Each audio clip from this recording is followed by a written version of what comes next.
Янызбек Евкуров поручил провести в селении Далаково сход граждан по итогам прошлой встречи, на которой присутствовал глава региона. В мероприятии принял участие начальник управления внутренней политики администрации главы Ингушетии и, конечно, представители местной власти. Напомню, сход состоялся 18 мая. Тогда около 15 человек обратились к властям с различными вопросами, в том числе отсутствие газоснабжения по улице Восточная, водоснабжение, строительство и ремонт сельских дорог. Основной вопрос – земельный.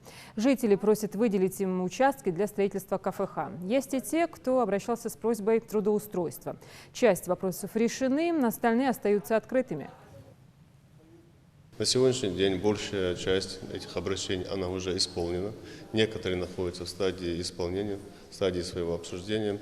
С некоторыми вопросами возникли определенные сложности, трудности.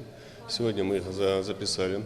С привлечением профильных министерств, ведомств будем решать эти вопросы, такие как, допустим, проблемы с приграничием, вот с этими земляными работами, которые там велись. Ряд других острых вопросов, которые жители села поднимали.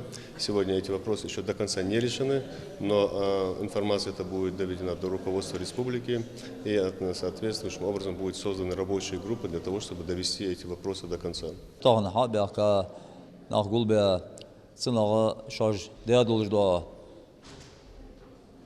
خاطر جوبش كاش دا ناخ جدا قيدش سلو خاطر ناخ خلصتهم خلص جازة خلص صعدوا خاطر جدا دي ذات اوس صعدوا هماش كازيك خلا درج سلوجنا دو هماش يرتاح تا يخو تاخذ كرده دقه انيس دا يرتو دغبيانا يرتا خوش سنا جوبلو دوي خادم ببوي انا تزبوط ايصاب بخار